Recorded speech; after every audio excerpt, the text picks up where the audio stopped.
Sameksha, good morning. Raghavan, good morning. Shivani, good morning. Richi, good morning. So when we talk about the Mauryan period, we are basically talking about the extension of the Mahajanpad period. महाजनपद में last ruler हमने जो देखा होता है वो होता है महापद्मनंदा की dynasty, that is the Nanda's.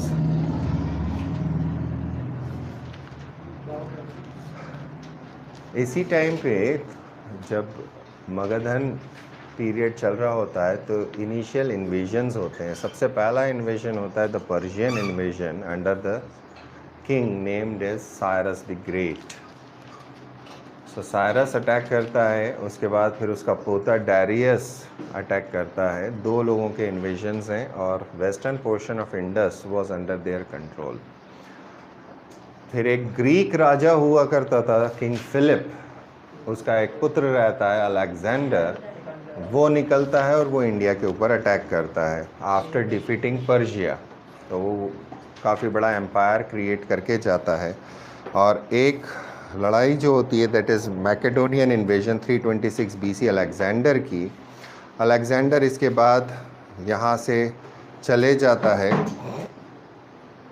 और अटॉक के पास ओ हिंद में ये दो फोर्सेस, एक इंडस नदी से निकलती है और एक लैंड रूट से जाती है। उसके बाद फिर ये यहाँ से चले जाते हैं और he died in Babylon and he was buried in Alexandria, Africa. So he was born in Europe, died in Asia and buried at Africa. उसकी ग्रेव अभी तक नहीं मिली है अलेक्जेंडर की। धनानंदा वॉज द कंटेम्प्रेरी, और इसी के अंदर हमने लास्ट कहानी कही थी जिसके अंदर एक बंदा आता है विष्णुगुप्त धनानंदा के कोर्ट में, और धनानंदा उसकी बेइज्जती करके भगा देता है। धनानंदा जाते जाते में एक बंदे को लेके जाता है by the name of Chandragupta. Chandragupta then fought in the western kingdoms, और वो वहाँ पे जीतना चालू करता है, छोटी छोटी टेरिटरीज जीतता है और उसके बाद फिर धनानंदा को हरा देता है। And he led the foundation of Mauryan dynasty. यहाँ पे बहुत सारी किताबों के बारे में नाम होते हैं जिसके अंदर सबसे ज़्यादा इम्पोर्टेंट किताब बन जाती है अर्थशास्त्र। अब लिखी गई है कौटिल्य के द्वारा या विष्णुगुप्त के द्वारा या चाणक्य के द्वारा। और भी दूसरी किताब है जिसमें एक और किताब जो सेक्युलर टेक्स्ट है, फॉरेन टेक्स्ट है, वो इम्पोर्टेंट बन जाता है, दैट इज़ मैगस्थनीज की इंडिका। ये पूरी किताब नहीं है मौजूद बट इसके पार्ट्स मिलते हैं। देन वी हैव सेंड्रोकॉट्स, जो असली जो ग्रीक नाम है चंद्रगुप्त मौर्य का। ही लेड द फाउंडेशन, और इसके टाइम पर एक बंदा था जो ग्रीक्स हट गए थे यहाँ पे, वो ग्रीक्स के अंदर आपस में लड़ाइयाँ चल रही थी, eastern empire and the western empire. So western empire और ईस्टर्न एम्पायर इन दोनों में भयंकर झगड़े होते हैं। तो सेलेकस निकेटर इंडिया के साइड का रूलर रहता है, ग्रीक रूलर रहता है, और इसकी लड़ाई होती है चंद्रगुप्त मौर्य के साथ। और चंद्रगुप्त मौर्य के साथ इसका मैट्रिमोनियल अलायंस होता है और चंद्रगुप्त मौर्य इसको कुछ हाथी गिफ्ट में देते हैं जो ट्रीटी होती है इनकी। इनके बारे में ये कहा जाता है कि he was owner of almost entire India. South के अंदर भी इनकी टेरिटरी थी, जो ग्रीक टेरिटरीज़ थी वो भी इनके पास थी, प्लस धनानंदा की जितनी टेरिटरीज़ थी वो सारी टेरिटरीज़ इनके पास थी। इनके बाद में इनका एक पुत्र था बिंदुसार, ये राजा बनता है एंड इसके टाइम पर ज़्यादा कुछ नहीं होता है। He control the entire empire. He was a promoter of Ajivika sect, whereas Chandragupta Maurya converted into Jainism. और ये साउथ इंडिया चले जाते हैं, वहाँ पर एक हिल का निर्माण करते हैं that is known as Chandragiri hill. वहाँ पर एक टेम्पल भी बनाते हैं, एक बस्ती बनाते हैं the Chandragupta Basti, the Chandragiri hill. But उनके पुत्र आजीविका सेक्ट को बिलोंग करते हैं। कहा जाता है उनके 99 पुत्र हुआ करते थे, 99 पुत्र, जिसमें से जब पता चलता है कि इसकी डेथ होने वाली है तो अशोका जो इनका एक पुत्र था वो बाकी सारे भाइयों की हत्या कर देता है, एक को छोड़ देता है लास्ट में। So Ashoka is the name and is the king, जो उसको हिस्ट्री के अंदर बहुत अहमियत दी गई है। अशोका की एक बैटल है जो बहुत तगड़ी बैटल है 261 BC की, जो इसे कहा जाता है द बैटल ऑफ कलिंगा। और कलिंग की बैटल के बाद में अशोका बुद्धिज़्म के अंदर आ जाता है and he left the policy of Bheri Ghosh, Bheri यानी युद्ध से जीतने वाली चीज़ को छोड़ देता है, and he adopted the policy of Dhamma Ghosh. So Bheri Ghosh was replaced by Dhamma Ghosh. अब अशोका के बारे में बेसिकली पता नहीं था, लेकिन बाद में जब हमको लैंग्वेज पढ़ना आ गई, William Jones and James Prinsep, ये दो बड़े नाम हैं जिन्होंने इसके ऊपर काम किया है। सो डिसाइफर कर दिया जाता है और दो जगहों पे इनके नाम मिलते हैं। तो यहाँ जो सबसे इम्पॉर्टेंट चीज़ आती है वो है अशोका के edict. Now what are edicts? हाँ, व्हाट आर एडिक्ट्स? यहाँ आप इस चीज़ को अगर पकड़ लेंगे ना तो बहुत आसान हो जाएगा। हम एक होता है इंस्क्रिप्शन, एक होता है addict. And addict can be inscribed और रिटन। एडिक्ट का मतलब है गाइडेंस और द रूल्स और द लॉज। सो अशोका ने अपने लॉज को कुछ खम्भों पे लिखवाया और कुछ रॉक्स के ऊपर लिखवाया, इसीलिए उनको कहा जाता है एडिक्ट्स। उनको इंस्क्रिप्शन नाम नहीं दिया जाता क्योंकि वो लॉज हैं। अब पिलर एक ग्रुप है और एक ग्रुप बनता है रॉक्स का। So pillar group and the rock group. अब यहाँ बड़ा सवाल आता है कि कहाँ पे क्या क्या मिलता है, क्योंकि अशोका ने अपनी पॉलिसी बदल दी थी, धर्म के ऊपर काम करने लगते हैं। तो दो तरह के ग्रुप्स मिलते हैं, earlier group and the later group. तो एक ग्रुप होता है जिसके अंदर वो अपने आप के बारे में बात करता है, या मैं यहाँ आया था, मैंने ऐसा किया था, वैसा किया था। इन्हें माइनर कहा जाता है, इन्हें ठीक है, ये अर्लियर लाइफ टाइम का है। फॉर एग्ज़ाम्पल एक केव है हमारे यहाँ पर सीहोर डिस्ट्रिक्ट के अंदर। उस केव के अंदर अशोका उसकी होने वाली पत्नी के साथ वहाँ रुका था। तो ये वहाँ लिखा हुआ है कि आई विजिटेड दैट। तो मेजर रॉक हैं और मेजर पिलर हैं। सो जो मेरा डिवीज़न है वो मेजर के अंदर है। तो मेजर रॉक एडिक्ट्स और मेजर पिलर एडिक्ट। अब एडिक्ट का मतलब क्या समझे आप? लॉज। तो 14 लॉज हैं। अब ये मत समझना कि 14 जगह है, 14 लॉज हैं, 8 जगहों पर हैं, 14 रॉक एडिक्ट्स। इसी तरह से 7 एडिक्ट हैं जो खंबे में हैं, जिसमें सातों के सातों सिर्फ हमको एक जगह मिलते हैं। कहाँ पे मिलता है? दिल्ली वाला है ना, दिल्ली वाले पिलर में आपको सातों एक साथ मिलते हैं, बाकी जगहों पे पूरा नहीं मिलता। तो सेट है ये। अब इसी तरह से जो 14 रॉक एडिक्ट वाला सेट है वो आपको साउथ में मिलता है। कंप्लीट कहाँ पे मिलता है? अब इसके अंदर जो अलग अलग लॉज हैं उनको आपको देखना है कि वो क्या कहते हैं, और यही सवाल गहरे उतर के पूछना है। सबसे पहला सिंपल सवाल वो पूछता है कि एमपी से अगर पूछेगा वो तो कॉमन हो जाएगा। तो एमपी के अंदर कहाँ पे रॉक एडिक्ट है, एमपी के अंदर कहाँ पे पिलर एडिक्ट है, ये सवाल है, सिंपल सवाल है। यहाँ पर इसके बाद में फिर वो अंदर उतर के पूछ लेगा कि कौन से लॉ से कौन सा, मतलब कौन सा एडिक्ट किस बारे में है। सो पहला रॉक एडिक्ट अगर हम लेंगे तो वो एनिमल सेक्रीफाइस के प्रोहिबिशन का है, जानवर मारना बंद कर दो, सबसे पहला काम करो। दूसरा वाला बोलता है कि इंसानों का और जानवरों को मेडिकल ट्रीटमेंट करो, उनके लिए जड़ी बूटियाँ लगाओ, है ना, कुएं खोदो, ये सोशल वेलफेयर की बात करता है। तीसरे के अंदर ये प्रादेशिका, राजुका और युक्ता, इन ऑफिसर्स की ड्यूटी बनाता है कि हर 5 साल के अंदर उनको पूरे इलाके में दौरा करना है, कंपल्शन कर देता है।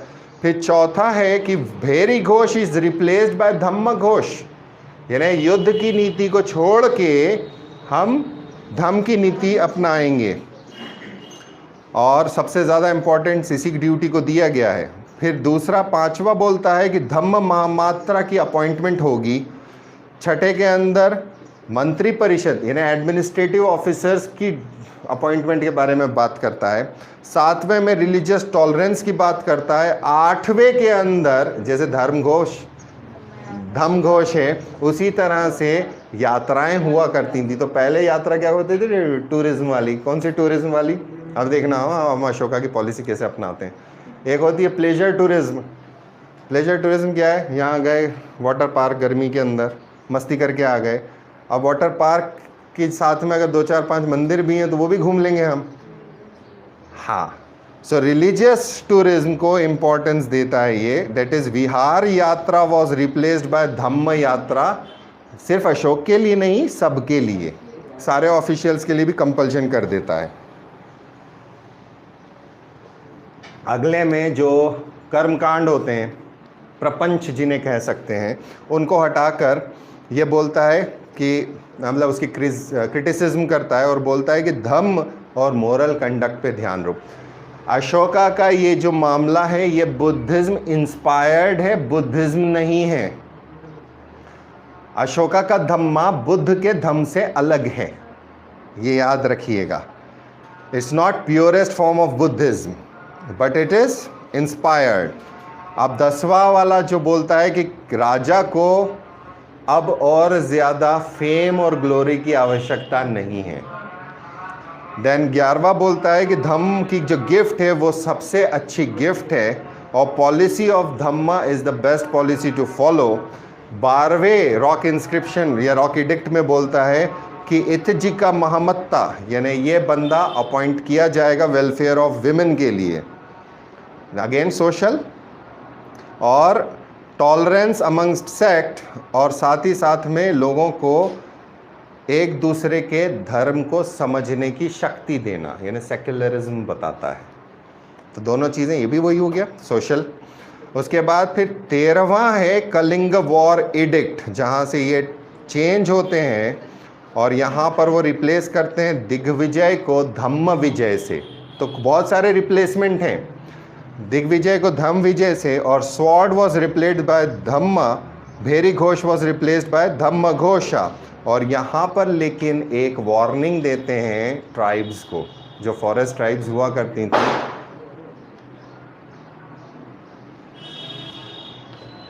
दिवाली तो बहुत दूर है, अभी तो होली आने वाली है। तुमने फोड़ा ना, तुमने बलून फेंका, तुम चालू हो गए हो। 14 के अंदर पर्पस ऑफ रॉक एडिक्ट है और 2 अलग सेपरेट रॉक एडिक्ट्स मिलते हैं, कलिंग एडिक्ट कहलाते हैं धौली और जावगढ़ा में, जिसमें यह कहा जाता है all men are my children. This is again his benevolence. So एक बेनेवोलेंट किंग की तरह वो यहाँ दिखाई देता है। तो what does it proves? He is not great by virtue of the territory he holds, he is great by virtue of all these laws, कि वो किस तरह की सोसाइटी बनाना चाह रहा था। Why we call Ashoka the great, why we call Akbar the great? Akbar से बड़ी टेरिटरी तो जहांगीर और शाहजहां की थी, they are not considered as great. कारण ये है, इस चीज़ को समझना कि ग्रेटनेस क्यों आती है। Then Kurnool, that is Yerragudi, Jaugada Odisha, Dhauli Odisha, Thane Mumbai, Sopara, Girnar Kathiawar, Dehradun, कलसी पाकिस्तान, हज़ारा मानशेरा खैबर पख्तूनवा, इसमें खरोष्टी में लिखा गया है। Pakistan Peshawar Shahbazgarhi, Kharosthi to right Gandhara, Prakrit and Sanskrit. तो ये यहाँ पर लैंग्वेजेस यूज़ की गई हैं कि किस किस लैंग्वेज में और कौन सी स्क्रिप्ट में लिखा गया है। गांधार वाले को भी मेजर रॉक एडिक्ट में लिया जाता है। क्यों, तुम्हारे पास है ना? तो उससे तो लाख गुना बेहतर है मेरे notes. Okay, then 7 major pillar edicts यानी लॉज हैं। खंबा कहाँ है वो बात की बात है, पहले ये पकड़ना ज़रूरी कि लॉ क्या है। 6 पिलर्स सारे के सारे चुनार लाइम स्टोन से बने हुए हैं, अलग अलग जगह गए हैं। दिल्ली के अंदर जो है एक पिलर है जिसके अंदर 7 एडिक्ट हैं, बाकी सब में 6 एडिक्ट हैं। पहला एडिक्ट बोलता है सोशल कोड कि समाज किस तरह से होगा। दूसरा कोड बोलता है धम्मा, उसके अंदर लीस्ट अमाउंट ऑफ सिन यानी पाप सबसे कम हो। तो हर रोज़ रात को इवेल्युएट करना शुरू कर दो। अच्छी बात बोल रहा हूँ, बाद में फिर जब मैं मर मुरा जाऊँगा और वापस इकट्ठे किए जाएंगे हम लोग, तब जाके मत बोलना कि आपने तो सिखाया नहीं था। मैंने सिखा दिया भैया, सत्य की पहचान करो, वहाँ मत पकड़ने आना। गुरु है, गुरु की एक रिस्पॉन्सिबिलिटी यहाँ पे भी नहीं है, वहाँ पर भी है मेरी। तो एक रिस्पॉन्सिबिलिटी बहुत बड़ी होती है। सत्य पहचानो, सत्य क्या है, अच्छाई क्या है, उसके ही प्रोपोर्शन में रहना। तुम्हारा पाप तुम्हारे साथ, तुम्हारे पुण्य में भागीदारी हूँ। पाप मना कर रहा हूँ, मत करना। किस हैसियत से? एक गुरु के हैसियत से, अगर वो सम्मान और वो चीज़ है तो। नहीं तो वहाँ जाके यूँ पकड़ लो कॉलर मेरी, क्यों तुमने बताया नहीं था उस समय? बता दिया, अब आगे तुम्हारी ज़िंदगी है।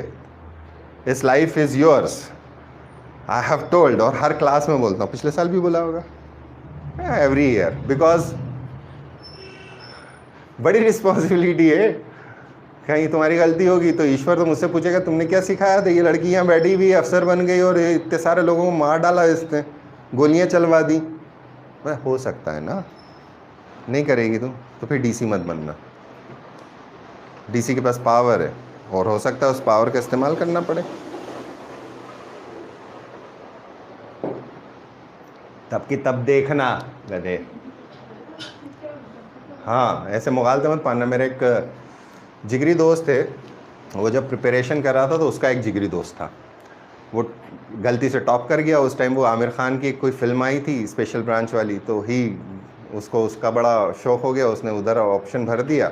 अब फर्स्ट पोजीशन थे उस बंदे की, तो वो उधर चला गया। अब वो सोचता है कि काश में इधर होता। तो ऐसी गलतियाँ नहीं करना चाहिए। वो हमारा बात का काम है कि हम क्या हमारा ऑप्शंस भरेंगे पोस्ट के अंदर, कि कौन सा पहले ऑप्शन पे होगा। सो सेकंड जो कोड है, पिलर कोड, उसके अंदर लीस्ट अमाउंट ऑफ सिन, और अच्छे काम करना, कंपैशन रखना, प्यूरिटी और ट्रुथफुलनेस रखना। तीसरे के अंदर सोल और सिन के बारे में बात है, आत्मा और पाप के बारे में। चौथे के अंदर राजुकाज के बारे में बात है। ये राजुकाज वो होते हैं जो ऑफिशियल्स हैं। पांचवे को ख़ासतौर पे बोला जाता है Delhi Topra pillar addict, prohibition regarding animal killing. Delhi Topra के अंदर ये शामिल है। छठा वेलफेयर ऑफ पीपल है। सातवां धम्म महामत्तास की अपॉइंटमेंट के बारे में है।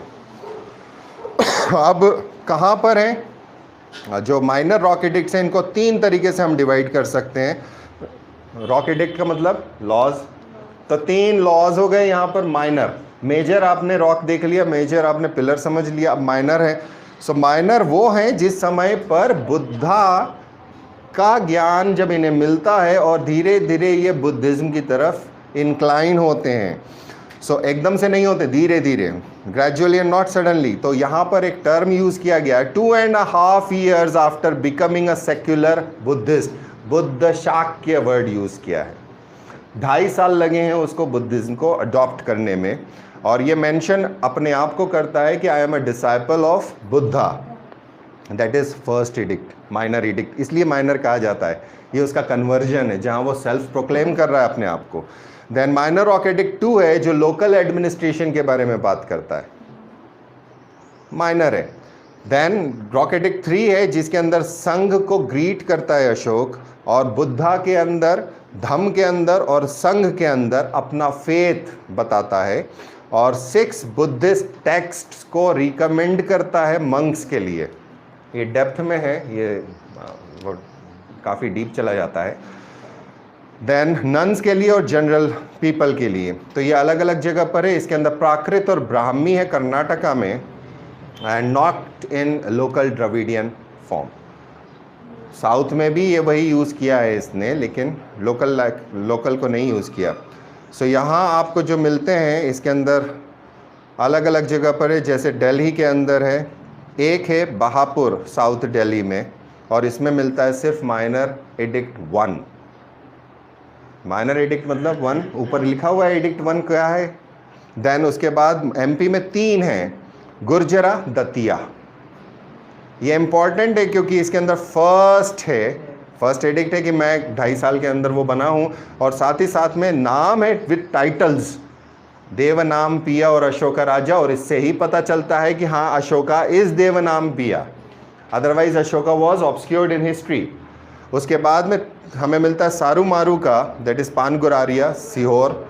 यहाँ मिलता है फर्स्ट ओनली, और कमेमोरेटिव है कि अशोका एज अ प्रिंस सारू मारू की केव्स में उनकी कंसॉर्ट के साथ आके रुके थे। और दूसरा है रूपनाथ, ये कैमूर हिल्स में है, जबलपुर में है, फर्स्ट ओनली।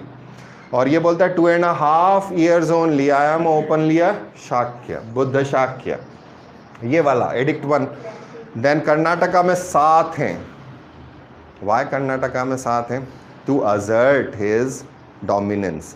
ये टेरिटरी डिफाइन कर रहे हैं उसकी, जहाँ जहाँ आपको ये एडिक्ट्स मिल रहे हैं ये उसकी टेरिटरी को ओपनली बता रहे हैं कि हाँ ये टेरिटरी हुआ करती थी।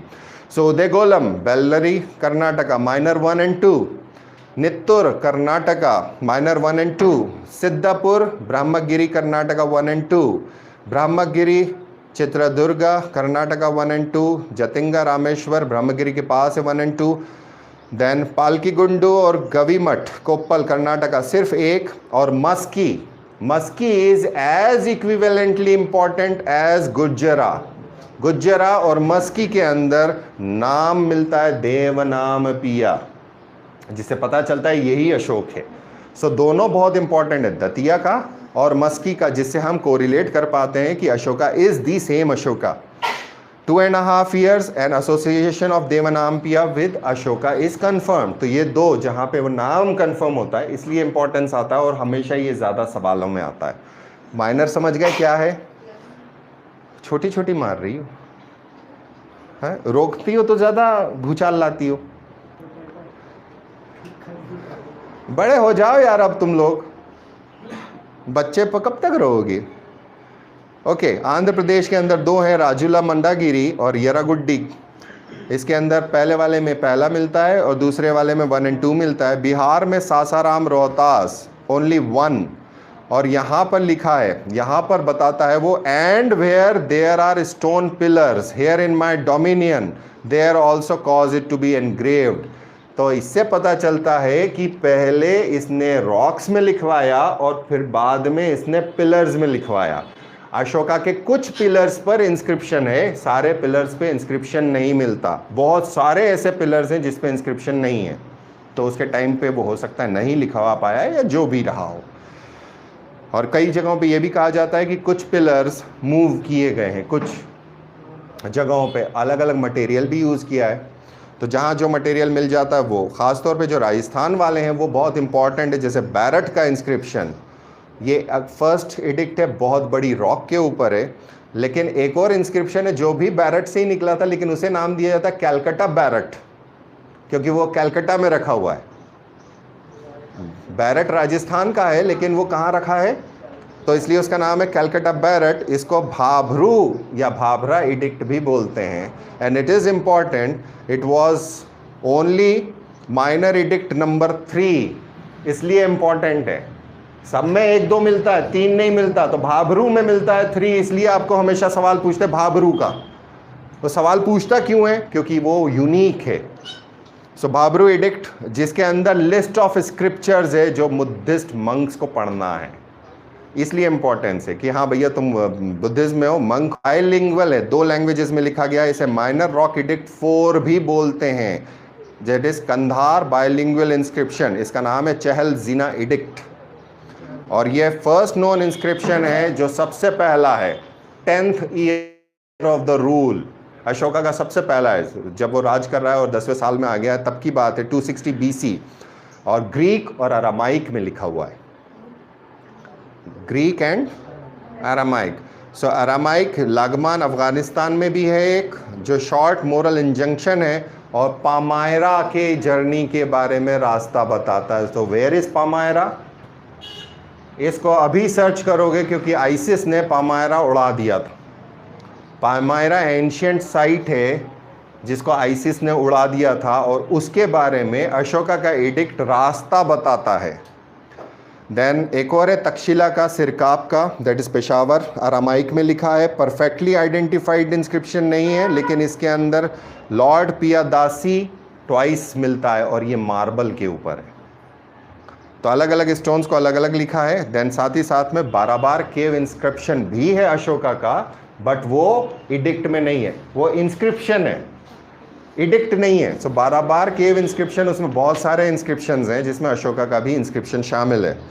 Then you can go for कहाँ पे कौन सा कैपिटल है, कैपिटल द हेड होता है। सबसे इम्पोर्टेंट जो कैपिटल के साथ में कंप्लीट पिलर है in situ with its capital is Lauriya Nandangarh. Single lion है, इसमें 1 2 3 4 5 6 है, 7वां मिसिंग है।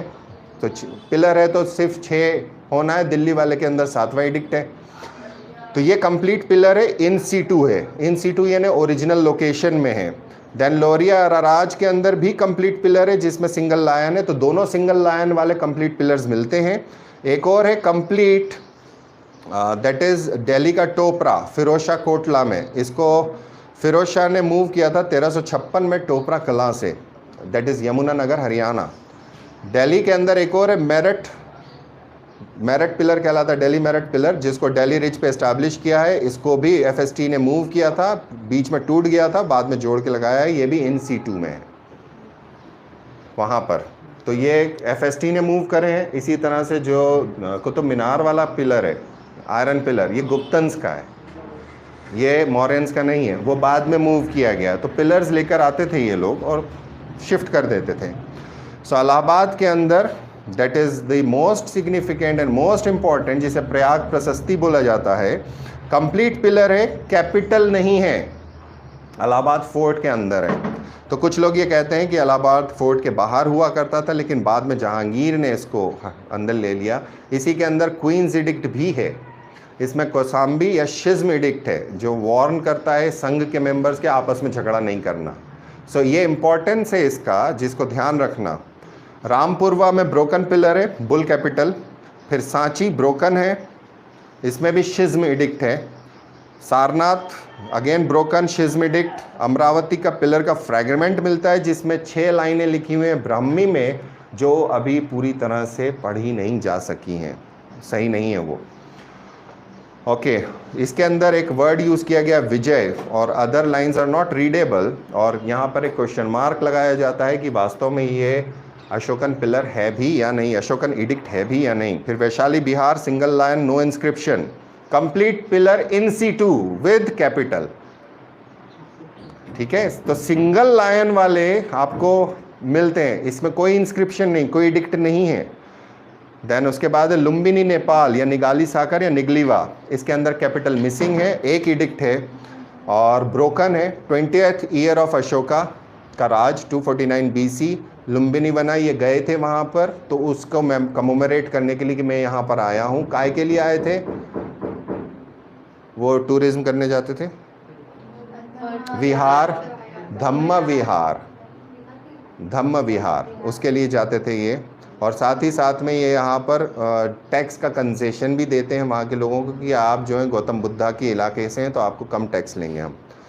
देन फिर एक और है नेपाल में रुम्मिनी देई, इसके अंदर कैपिटल मिसिंग है। Probably it was of a horse, probably आधा टूटा हुआ है, ऊपर से कैप कर दिया है। ये भी कमेमोरेशन है और ये भी पिलग्रिमेज टू लुम्बिनी के बारे में बताता है।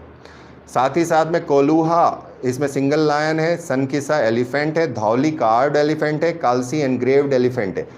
कंसेप्ट क्या है कि पिलर बहुत सारे हैं लेकिन सब पर एडिक्ट नहीं है।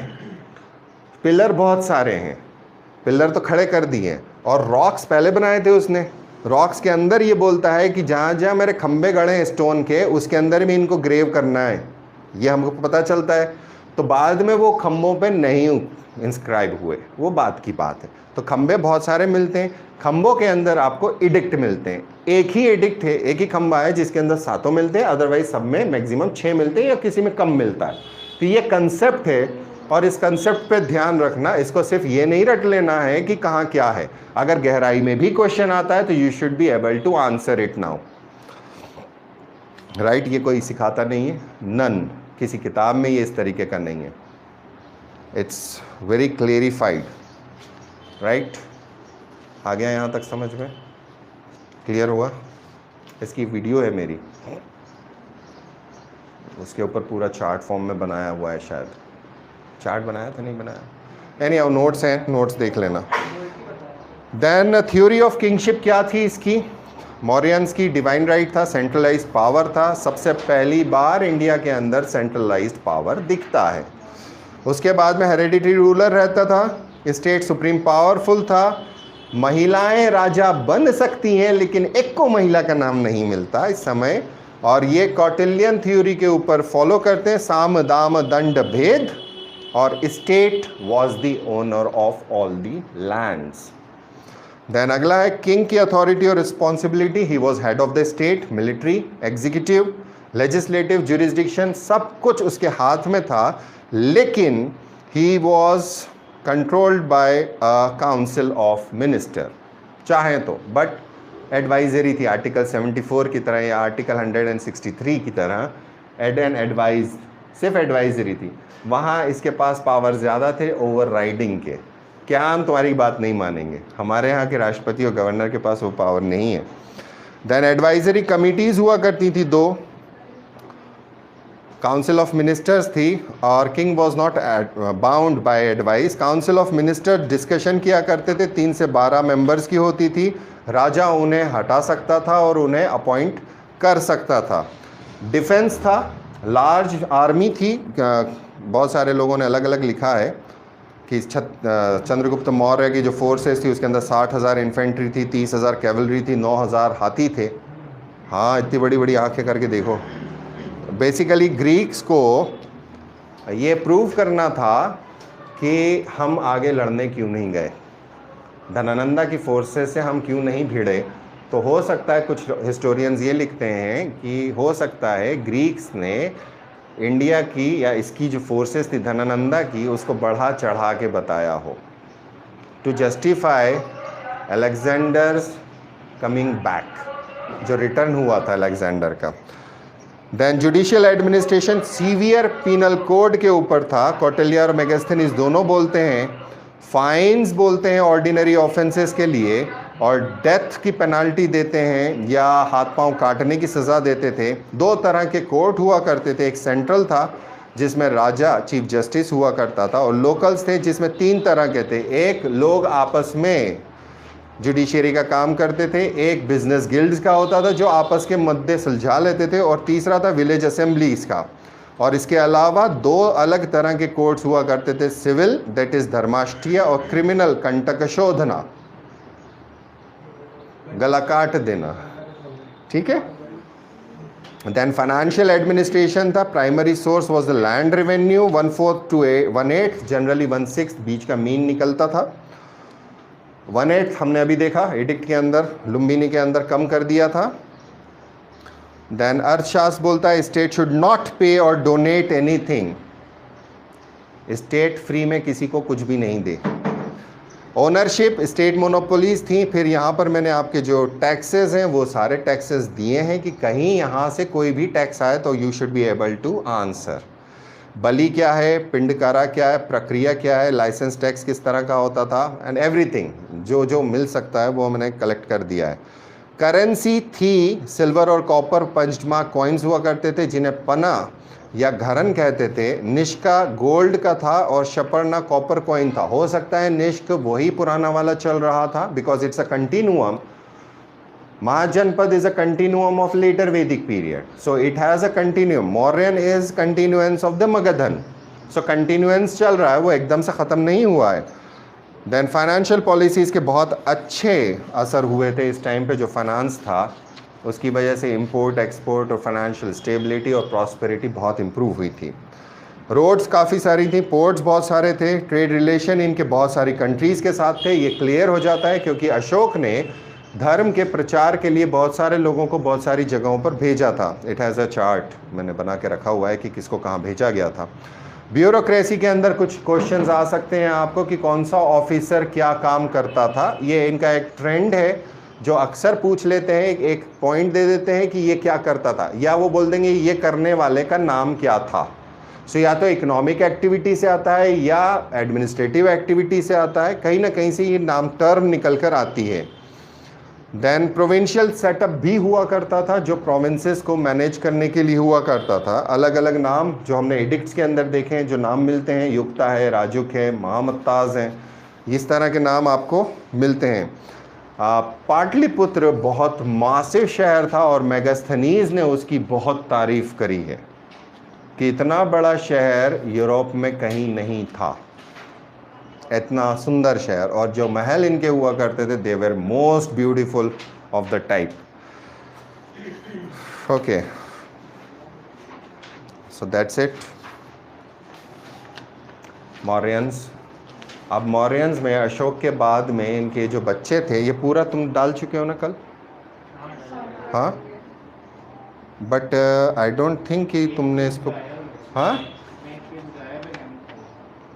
हाँ वो मैंने नहीं डाला, इंटेंशनली नहीं डाला क्योंकि वो इनकम्प्लीट है. वो I try to bring semblance. मैं हर बार जब पढ़ाने की कोशिश करता हूँ तो कोशिश करता हूँ कि कुछ चीज़ नहीं हो, कुछ चीज़ उसके अंदर रिड्यूस्ड फॉर्मेट में हो, इजी फॉर्मेट में हो. इसमें 3 पेजेस और होंगे ना एमपी के. एमपी वाला पार्ट नहीं था इसके अंदर. चलिए एमपी वाला पार्ट कल करेंगे इसका. मौर्यंस के टाइम पीरियड में एमपी के अंदर क्या होता है. अब ये जो मौर्यंस हैं, अशोक ने क्या नीति निकाली? पहले तो वो वॉरियर था, भाइयों को भी नहीं छोड़ रहा था. तब उस समय इसको कहा गया है अशोका चंड, चांडाल. इन्हें बहुत बुरा टर्म यूज़ किया गया है अशोका के बारे में. और फिर बाद में हम लोग इसका नाम क्या देखते हैं? देव नाम पिया. इन्हें बहुत अच्छा इंसान. तो ये कन्वर्जन है उसका, और ये कन्वर्जन हमें मिलता है. तो जब अशोका अपनी पॉलिसी को ख़त्म कर देता है कि भेरी घोषा is replace now bye Dhamma घोषा, तब क्या होता है कि धर्म के लिए काम होने लगता है, और युद्ध नीति को डिक्लाइनिंग पे डाल दिया जाता है कि अब मारा काट नहीं मचाएंगे, हम लड़ेंगे नहीं. यानी इंपीरियलिस्टिक पॉलिसी अब ख़त्म हो गई. अब ये जब मर जाते हैं तो इन बेसिकली कहा जाता है श्रीनगर इन्होंने बसाया है. कश्मीर वाला, हाँ वही वाला. इंदौर का नहीं, कश्मीर वाला इन्होंने ही बसाया है. तो कश्मीर में इनका एक बालक राज किया करता था. फिर मगधन एम्पायर के 2 हिस्से हो जाते हैं जहाँ 2 भाई अलग अलग राज करते हैं अशोका के. अब यहाँ पर होता ही है कि सेलेकस निकेटर तो चला गया था. वही फिर से अभी गिरा रहे थे अपन. सेलेकस निकेटर तो चला गया था, लेकिन बैक्ट्रिया नाम का एक स्थान हुआ करता था नॉर्थ ऑफ अफगानिस्तान. कहाँ? नॉर्थ ऑफ अफगानिस्तान वाले इलाके के अंदर. वो भी ग्रीक्स का एरिया था, वहीं से घुसे थे वो. तो उस एरिया के अंदर ग्रीक्स वापस आते हैं और वहाँ पर राज करना चालू करते हैं. उन्हें कहा गया है बैक्ट्रियन ग्रीक्स. ठीक है. अब ये जो बैक्ट्रियन ग्रीक्स हैं, ये वहाँ से एंटर करते हैं इंडिया वापस. अलेक्जेंडर तो चला गया, अलेक्जेंडर ने इंडस क्रॉस नहीं करी.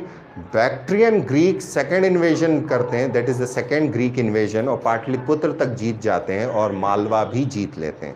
2 आर्मी आएंगी. एक आर्मी डायरेक्ट पाटलिपुत्र पहुंचेगी और एक आर्मी एंटर करेगी इंडस से. इंडस से सीधे साउथ आएंगे, साउथ से नर्मदा तापी की वैली में से एंटर होंगे तो मालवा जीतेंगे. सो 2 अलग अलग लोग इन जगहों पे मिलेंगे आपको. एक बंदा रहेगा पाटलिपुत्र में, ग्रीक. एक बंदा रहेगा उज्जैनी में. उज्जैनी बड़ा सिटी, अभी हमने देखा, ऑब्जर्व किया कि Ujjaini was a capital of Avanti, पुराना महिष्मती एंड उज्जैनी.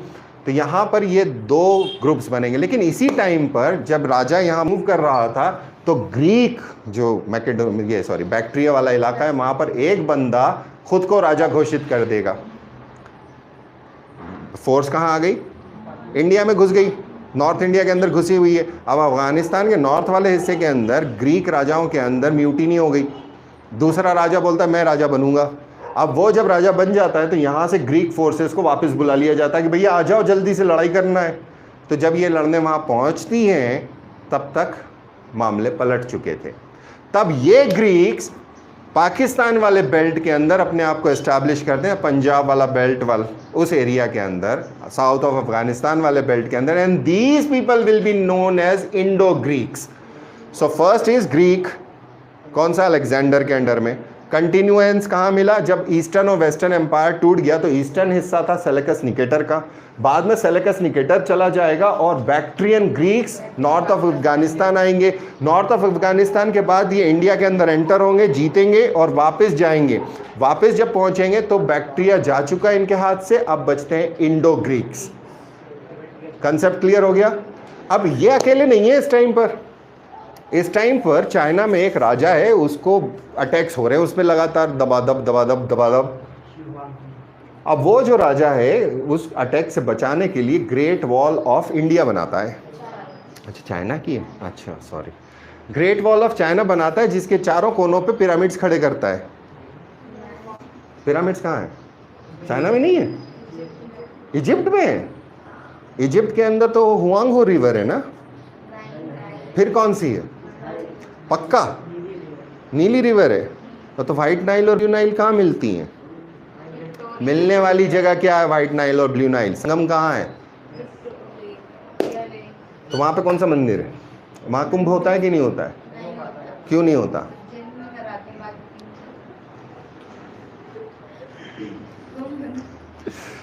ओके, शाबाश, कीप इट अप। सो ये जो ग्रेट वॉल ऑफ चाइना बनाई जाती है, इसके बाद में जो ट्राइब्स इनके ऊपर लगातार अटैक कर रहे होते हैं, वो ट्राइब्स अब वेस्ट साइड में मूव करने लगते हैं। यूची ट्राइब नाम है। अब ये जो यूची ट्राइब है, इसके भी अलग अलग हिस्से हो जाते हैं। ट्राइब्स के अंदर क्लैन्स बन जाते हैं छोटे छोटे। एक क्लैन पहुंच जाता है काफ़ी वेस्ट में, काफ़ी वेस्ट में। अब वहाँ पे कुछ और लोग रहा करते थे, वो भी एक ट्राइब हुआ करती थी। They were known as the Parthians. अब ये ट्राइब्स, यूची ट्राइब कहाँ पहुँच गई? वेस्ट में। इंडिया नहीं आई ये भी, वहाँ से उनको डिस्प्लेस, कैस्पियन सी के पास की बात है ये। कैस्पियन सी में देखा कहीं? अफ्रीका के बीचों बीच में है। अच्छा, साउथ अमेरिका के बीचों बीच में है। आज प्लॉट करना, हाँ कोई बात नहीं, हमें 2 बार या 3 बार प्लॉट करना है हमको, ज़्यादा नहीं, 2 बार या 3 बार आप देख लो कि अच्छा यहाँ पर ये है, यहाँ पर ये, ब्लैंक लो, ब्लैंक मैप, और उसके ऊपर प्लॉट करो, नाम लिखो उसके ऊपर, ठीक है? बड़े सीज का पता होना चाहिए, लेख है कि नहीं है ये भी लिखना। अब क्या होता है कि वहाँ से पार्थियंस भागते हैं, तो ईरान के नॉर्थ वाले हिस्से के अंदर ये अपनी किंगडम एस्टैब्लिश करते हैं, ईरान के नॉर्थ वाले हिस्से के अंदर। अब जो यूची ट्राइब है, उसमें से एक ट्राइब तो चली गई थी कैस्पियन सी, और उन्होंने वहाँ से खदेड़ दिया पार्थियंस को। साथ ही साथ में एक और ट्राइब थी जो स्काइथियंस के नाम से थी, और वो एंटर करती है इंडिया में। सो अब बीच में कौन है? नए नए ग्रीक्स हैं, द बैक्ट्रियन ग्रीक्स। अब बैक्ट्रियन ग्रीक्स के ऊपर यूची भी अटैक कर रहे हैं, स्काइथियंस भी अटैक कर रहे हैं, पार्थियंस भी अटैक कर रहे हैं। 4 फॉरेन फोर्सेस इंडिया की टेरिटरी में आ चुकी हैं और चारों आपस में लड़ रही हैं। ग्रीक्स, चाहे वो बैक्ट्रियन हो या इंडो हो, इट डजेंट मैटर, वो उनकी जगह के ऊपर नाम दिया गया। बैक्ट्रिया में जब कैपिटल थी तो बैक्ट्रियन ग्रीक्स, इंडिया के अंदर, इंडिया पाकिस्तान के अंदर अगर कैपिटल है तो इंडो ग्रीक्स, ठीक है? स्काइथियंस जिन्हें हम शाकाज बुलाएंगे, देन पार्थियंस जिन्हें हम पहलवाज बुलाएंगे, और यूची जिन्हें हम कुषाण बुलाएंगे, ठीक है? अब यूची चाइना के अंदर है इस टाइम पे, तिब्बत वाले बेल्ट के अंदर एस्टैब्लिश हो चुके हैं। एक यूची की ट्राइब पहुंच गई कैस्पियन सी, जिन्होंने पार्थियंस को वहां से डिसलॉज कर दिया। पार्थियन अटैक करना चाह रहे हैं ग्रीक्स के ऊपर। अब ये सब आपस में भिड़ रहे हैं। इसके अंदर ये मत कोशिश करना है कि कौन कहाँ क्या कर रहा है, बस सिर्फ इतना याद रखो कि आपस में भिड़ रहे हैं। इसके अंदर स्काइथियंस की 4-5 फैमिलीज हो जाएंगी और वो एंटर करेंगी शाकाज की। और इनका जो कंसेप्ट था वो क्षत्रपी सिस्टम था। क्षत्रप का मतलब होता है एक महाराजा और एक युवराज, दोनों साथ में राज करते हैं।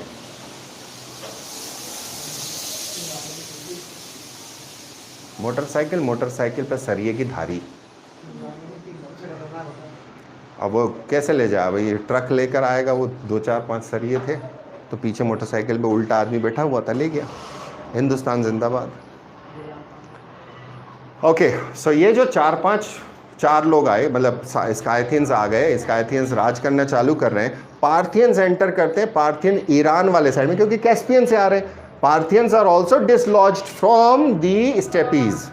ये सारी ट्राइब्स ओरिजिनली स्टेपीज को बिलोंग करती हैं, but spread out in different places. So western इलाके के अंदर पार्थियंस हैं, पार्थियंस राज करना चालू करते हैं। स्काइथियंस है, स्काइथियंस इंडिया में एंटर कर जाते हैं। इनकी 2 ब्रांचेस अलग अलग हैं। मेजर तो 4-5 फैमिलीज हैं, लेकिन जो हम इंडिया की बात करेंगे उसमें 2 मिलेंगी। अब जो ये स्काइथियंस हैं, इनमें एक क्षत्रपी सिस्टम था जिसमें महाराजा को कहा जाता था महाक्षत्रप या क्षत्रप, और दूसरा एक और नाम होता था जो युवराज के लिए दिया जाता था, महाक्षत्रप और क्षत्रप। तो महाराज इज महाक्षत्रप एंड, ठीक है, तो महाक्षत्रप या दूसरे नाम भी मिलते हैं। तो ये कहाँ राज कर रहे हैं? इनकी कैपिटल एक बन जाती है उज्जैनी, और एक साउथ में महाराष्ट्र वाले। तो चूंकि ये वेस्ट ऑफ इंडिया के अंदर बात करते हैं, अब मीन वाइल साइमल्टेनियसली यूची ट्राइब भी पीछे पीछे आ रही है इनके। यूची ट्राइब आ जाती है और ये लोग सरेंडर कर देते हैं साकाज उनके अंडर में, कि ठीक है हम तुम्हारे यहाँ पर गवर्नर बन जाएंगे। तो उनको गवर्नर बना दिया जाता है। तो कुषाणा एम्पायर के अंदर जो साउथ वेस्ट में शाकाज राज कर रहे थे उनको कहा गया है western Kshatrapi. There is no eastern Kshatrapi, don't get confuse. Western है तो ईस्टर्न का है, नॉर्दर्न का है, सदर्न का कुछ नहीं है। कुषाण के ये लोग गवर्नर थे जो साउथ, उनकी डायनास्टी के, उनकी टेरिटरी के साउथ में गवर्नर के तौर पे राज कर रहे थे, इसलिए they are termed as the western Kshatraps. अब कुषाण हैं तो कुषाण डायनास्टी हमें देखना है, शाकाज हैं, शाकाज को हमें देखना है, पार्थियंस जो सबसे पहले बने हैं जिसमें गॉन्डोफर्निस है उसको हमें देखना है। So that is our duty जो हम करेंगे। लेटर मौर्यंस के अंदर ये फॉरेन इन्वेजन्स हैं, ये इन्वेडर्स हैं और ये आते हैं, ये गॉट कन्वर्टेड। ग्रीक्स आए, ग्रीक्स हैं नहीं है हमें नहीं मालूम, but they are all subsumed within the Indian society. Okay good. So ये हमारा कल का काम होगा, साथ ही साथ में मौर्यन पीरियड और ये वाले टाइम पीरियड का एमपी वाला पार्ट होगा, तो ध्यान रखना है इसका। यहाँ से सवाल डीप जा सकते हैं क्योंकि यहाँ छोटी छोटी डायनास्टी वापस री इमर्ज करेंगी एमपी के अंदर, इसलिए एमपी का थोड़ा ध्यान इस पीरियड पे रखना है। इस टाइम पीरियड पे एमपी के अंदर आपको छोटे छोटे नाम मिलना चालू होंगे। Right your questions online and offline.